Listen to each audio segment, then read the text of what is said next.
हिकिड़ो माण्हू छोला खपाईंदो हुयो। हुनजो अलाह खां सवा ॿियो हिते केर बि कोन हो। मार्केट में छोला खणी वञी वो दुकानदार मंझंदि जो हुन खां छोला वोला बि खाईंदा हुआ। 35 साल वेचारे छोला खपाया। पुट जी औलाद बि हुनखे न थी, सिर्फ़ु 2 न्याणियूं थियूं। हुनजो गुज़र सफ़र सिर्फ़ु इन्हनि छोलनि वारे रोज़गार ते हुयो। काफ़ी टाइम गुज़रियो। जंहिं मार्केट में ही छोला खपाईंदो हुयो, उन मार्केट में हिकिड़े कपिड़े जो हिकिड़ो वॾो ताजर हुयो, कपिड़े जो वापारु कंदो हुयो।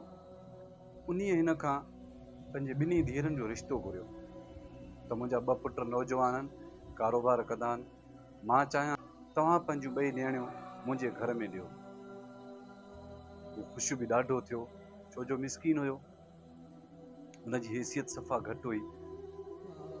हुन चयो त मां पंहिंजे घरवारी सां मशवरो कयां।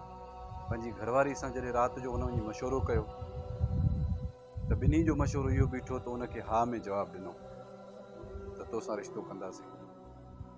बहरहाल हिननि जो रिश्तो थी वियो।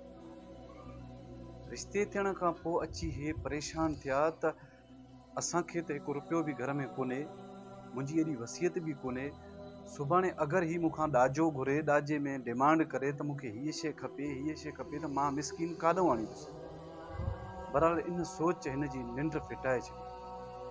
ॾाढो परेशान थियो।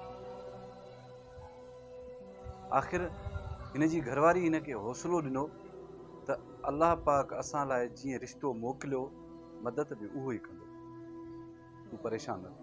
साल खां पोइ उन कपिड़े वारे हिन ॾे नियापो कयो, घुराईंसि त मूंखे हाणे तारीख़ ॾे त मां पंहिंजा पुट परणायां।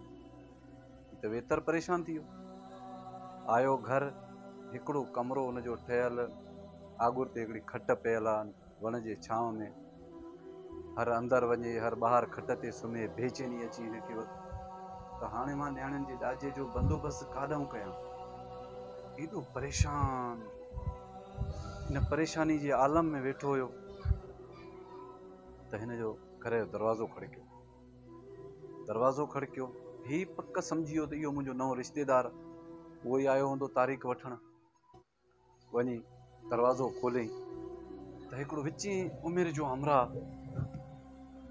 उहो बीठो आहे, सुहिणी ॾाढ़ी, सुहिणे चहिरे वारो, ब्रीफ केस हुनखे हथ में आहे।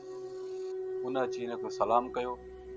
सलाम चवण खां पोइ हिन खां पुछा कईं त फलाणो छोले वारो जेको छोला खपाईंदो आहे उहो किथे आहे? हुन चयो हुनजो घर हे आहे, मां पाण उहो आहियां।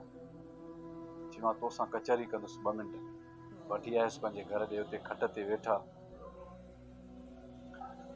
हिनखे ॿुधायो त तूं अहिड़ो कहिड़ो अमल थो करें जेको राति मुंहिंजो आका हज़रत मोहम्मद सल्लल्लाहु अलैहि वसल्लम मुंहिंजे ख्वाब में आया ऐं फरमायूं त वञ, मुंहिंजो दोस्त परेशान आहे,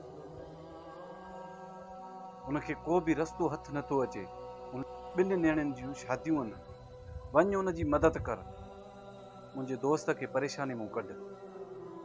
ईअं चई हमरा रोअण लॻो, ज़ारो ज़ार रोए, हिनखे किसो बि ॿुधाए। हिनखे चई त तूं आख़िर अहिड़ो कहिड़ो अमल थो करें? जीअं हुन किसो ॿुधो त हू बि रोअण लॻो। एॾो रुनो, एॾो रुनो, एॾो रुनो जो उनजी जेका ॾाढ़ी हुई उहा सॼी आली थी वई। हुन पुछियुसि त वरी मूंखे ॿुधाए।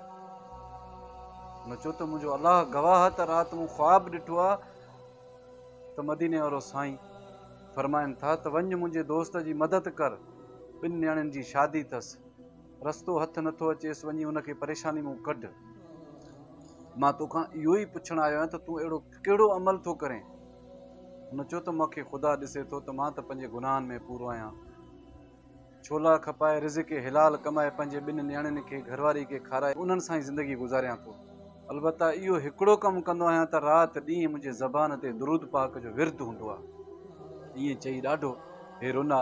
जेको छोलनि वारो हमराह हुयो उहो 2 हथ मुंहं ते ॾेई ईअं ज़ारो ज़ार सुॾकार में पइजी वियो। पोइ इन ॻाल्हि ते त मुंहिंजे आका फरमायो त वञ मुंहिंजे दोस्त जी मदद कर। हुन चयो त मूंखे आका पंहिंजो दोस्त थी मुखातिब थियो ऐं पंहिंजो माण्हू मोकिलियो अथई त वञ। ईअं मुंहं ते हथ ई हुयुसि त हो हमराह ब्रीकेस रखियूं हलियो वियो। रोअण मां जॾहिं चुप थियो, हथ हटाई त ॾिठई त ब्रीकेस पियो आहे, हमराह कोन्हे। तकिड़ो तकिड़ो हुनजे ॿाहिरि कढ वियो। ॾिठई हो त जाॾो जो हुयो हलियो वियो। मोटी अची घरवारी खे सॾु कयईं, ॿिन्ही न्याणियुनि खे सॾु कयईं, ब्रीकेस खणी हुनखे हथ में ॾिनई। घरवारी पुछियुसि छा आहे? चए थो खोल। खोलियो त हुन में 30 लख रुपया आहिनि। हुन चयो कंहिं ॾिना आहिनि? चए पियो जंहिंजो मां ग़ुलाम आहियां, मूंखे उन मोकिले ॾिना आहिनि। उन खां मुंहिंजी परेशानी न ॾिठी वई। उन पंहिंजो ख़ासि माण्हू मोकिलियो ऐं उन माण्हूअ खे ख़्वाब में फरमाईं त वञ, मुंहिंजो दोस्त परेशान आहे, उनजे न्याणियुनि जूं शादियूं आहिनि। ईअं चई वरी रोअण लॻो। ज़ारूं कतार रोए, उनजी घरवारी बि रोए, उन जूं धीअरूं बि रोअनि।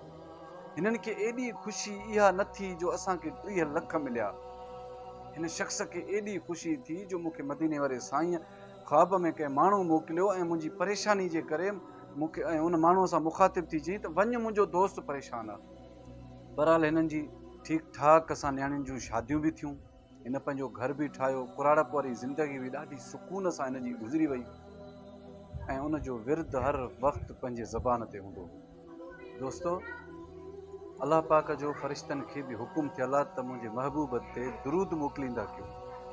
हर वक़्तु दुरूद पढ़ो ऐं तव्हां बि हर वक़्तु दुरूद पढ़ंदा कयो।